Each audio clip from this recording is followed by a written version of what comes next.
Aduh, telingaku sakit sekali. Keluar cairan. Baru. Aku punya ide.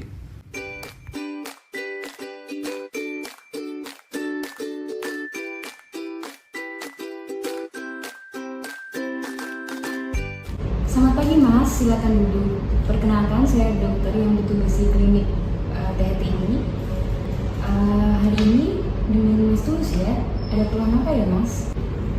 Telinga saya sakit dokter, sebelah bagian kanan, keluar cairan. Oh begitu, sudah sejak kapan Mas? Sejak 4 bulan yang lalu dokter.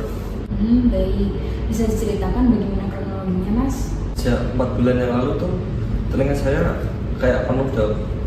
Sebelumnya ada pilek, ada batu, terus tiba-tiba keluar cairan. Selanjutnya saya izin untuk melakukan pemeriksaan fisik ya Mas. Apakah Mas bersedia? Baik, Mas bisa berdiri di sini.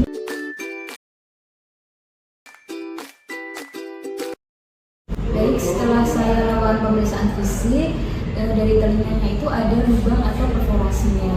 Jadi perlu tindakan operasi Mas.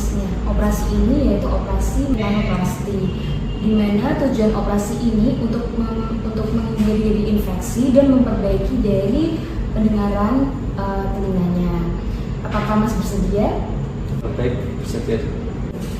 Nah, untuk penjelasan apa itu timpanoplasti, berikut adalah penjelasannya. Timpanoplasti adalah prosedur pembedahan yang dilakukan untuk memperbaiki dari limbah-limbah yang berlubang dengan atau tanpa rekonstruksi tulang-tulang pendengaran dengan tujuan untuk mencegah infeksi ulang dan untuk memulihkan kemampuan pendengaran.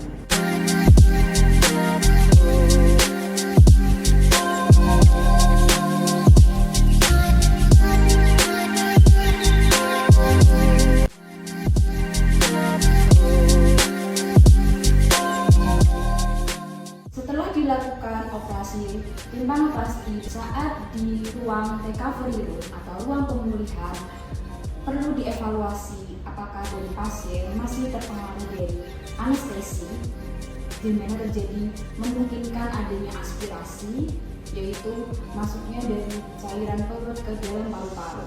Lalu kita juga bisa evaluasi dari tekanan darah, lalu juga nadi dan juga respiratory rate atau frekuensi pernafasan pasien.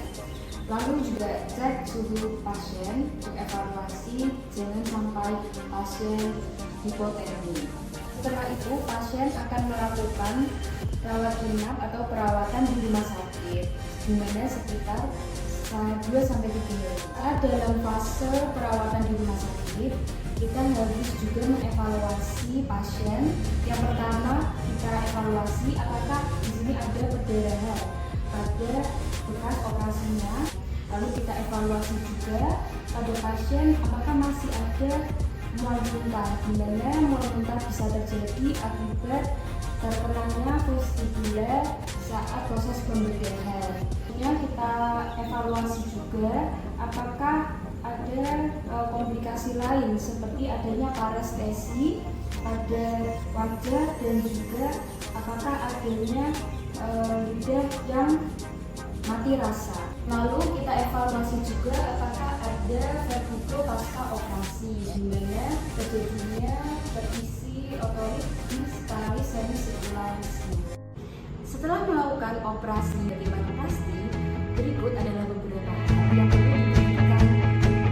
Jadi untuk prinsip pemulihan timpanoplasti adalah untuk menjaga dari tekanan yang ada di telinga, sehingga tidak menyebabkan kerusakan hasil operasi timpanoplasti. Jangan angkat beban yang berat. Menutup hidung dan mulut saat bersin. Jangan mengacan dengan mulut dan hidung tertutup. Jangan olahraga berlebihan.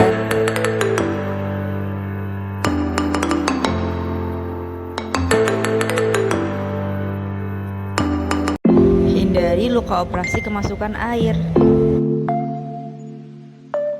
Untuk memperoleh keberhasilan pada timpanoplasti diperlukan kerjasama antara pasien dengan tenaga medis. Jangan lupa kontrol tepat waktu dan rutin.